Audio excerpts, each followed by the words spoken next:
Class 9th आज आपका chapter है बड़े घर की बेटी, चैप्टर नंबर 15 लिखा हुआ है प्रेमचंद जी ने। आज हम ये पढ़ेंगे चैप्टर आपका जीवन परिचय। आपने पढ़ना है, इनकी रचनाएं, उपन्यास, कहानियाँ, नाटक, इन्होंने क्या क्या लिखा हुआ, ये आपने सारा पढ़ना है, लर्न नहीं करना, सिर्फ ऐसे आपने रीड करना है। उसके बाद पाठ का सार, जैसे बड़े घर की कहानी प्रेमचंद जी की चर्चित कहानी है। इस कहानी में उन्होंने एक कुलीन नारी की चित्रगृत विशेषताओं पर प्रकाश डाला। उन्होंने एक नारी की चित्रगृत जो विशेषताएं हैं उस पर प्रकाश डाला हुआ है। लेखक ने स्पष्ट किया है कि किस प्रकार बड़े घर की बेटी एक टूटते हुए परिवार को जोड़ लेती है। उन्होंने बोला किस प्रकार जो बड़े घर की बेटी होती है, टूटता हुआ परिवार होता है, उसको जोड़ लेती है। उसके बाद बेनी माधव सिंह गौरीपुर गांव के जिम्मेदार और नंबरदार थे। कौन थे? बेनी माधव सिंह गौरीपुर गांव के जिम्मेदार थे और नंबरदार थे। उनके पितामह किसी समय बड़े विद्वान थे। जो उनके पितामह थे ना, वो बड़े विद्वान थे किसी समय पे। कहते हैं उनके दरवाजे पर हाथी झूमता था, परंतु अब एक बूढ़ी सी भैंस के सिवा और कुछ ना था। पहले बोलते उनके दरवाजे पे हाथी झूमता था, अब उनके घर में एक बूढ़ी सी भैंस के सिवा कुछ भी नहीं था, बूढ़ी सी भैंस के सिवा। बेनी माधव की वर्तमान आय 1000 रुपये वार्षिक थी। उनके 2 बेटे थे। बड़े का नाम श्रीकंठ था। उनके उसने बड़े परिश्रम के बाद, तो उनके बड़े बेटे थे ना, उनका नाम क्या था? श्रीकंठ था। उन्होंने बड़ी परिश्रम के बाद BA की उपाधि प्राप्त की थी, डिग्री प्राप्त की थी। वह एक दफ्तर में नौकर था। छोटे लड़के का नाम लाल बिहारी सिंह था। वह दोहरे वतन का सजीला जवान था।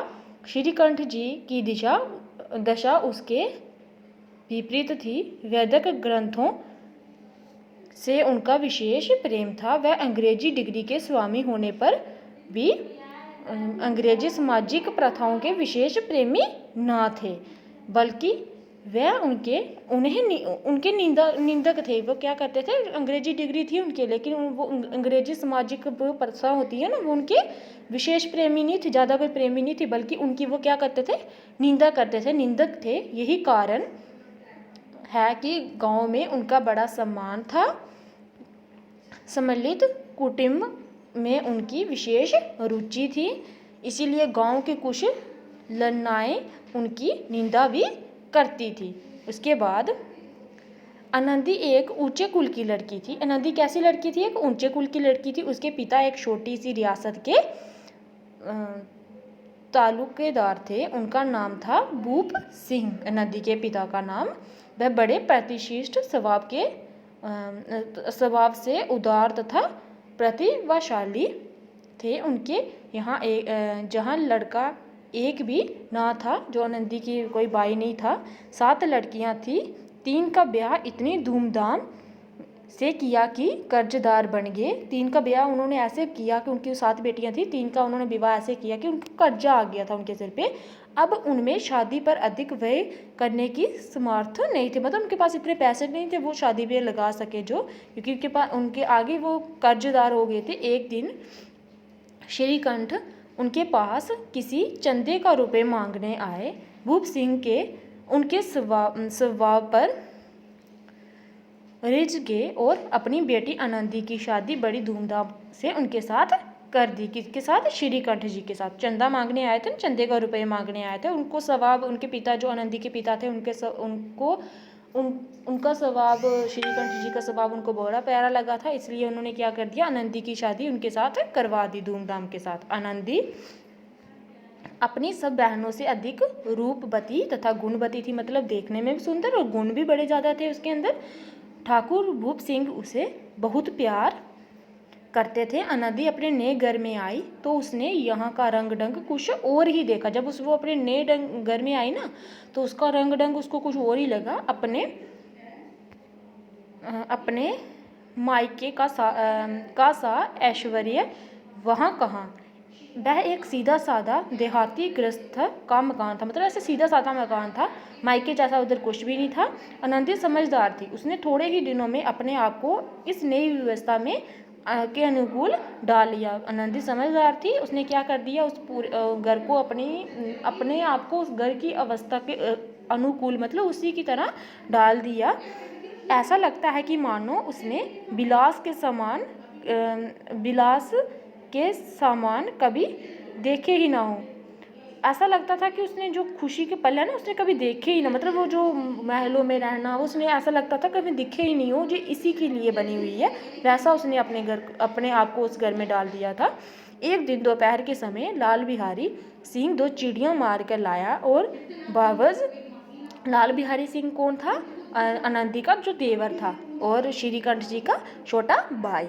आनंदी से कहा, वो 2 चिड़ियाँ मार के लेके आया। आनंदी से कहा, इन्हें जल्दी से पका दो। बावज पकाने बैठी तो उसके पास क्या था, घी अधिक नहीं था। उसके पास क्या नहीं था, घी अधिक नहीं था। एक मिनट।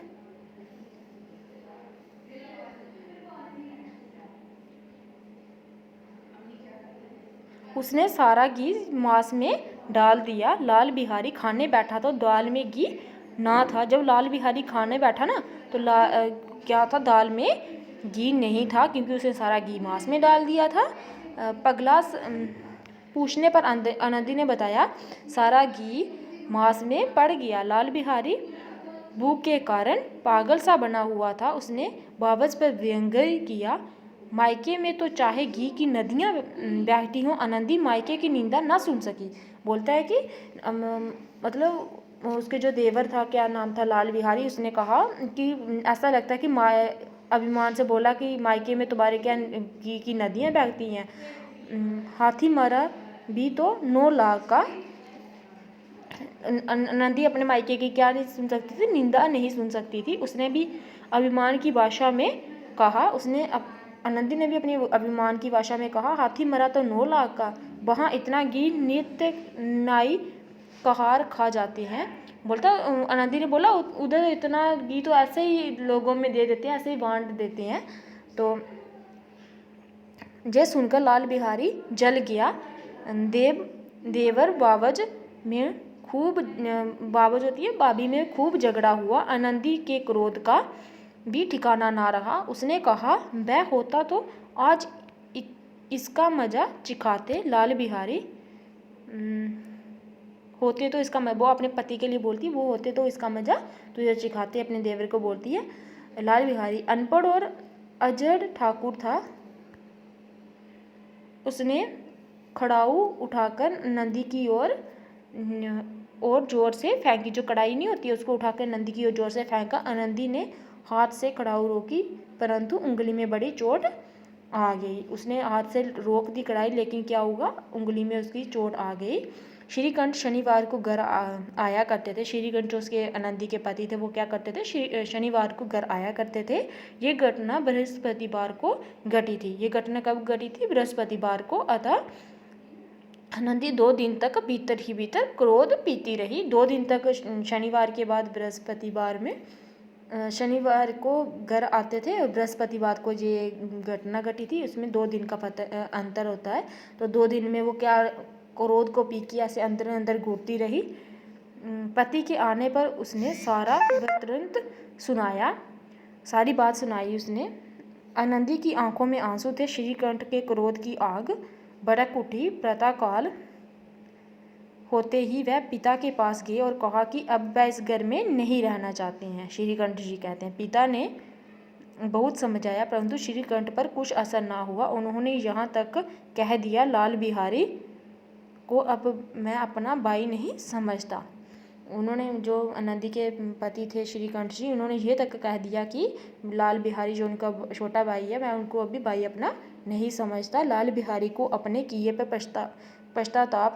पछतावा हो रहा था। उसने कभी ये कल्पना भी ना की थी कि श्रीकंठ उसके प्रति इतने कठोर हो सकते हैं। वह आनंदी के द्वार पर आकर, वो क्या करता है, आनंदी के द्वार पर आकर, आगे इसके आगे नेक्स्ट पढ़ेंगे नेक्स्ट वीडियो में।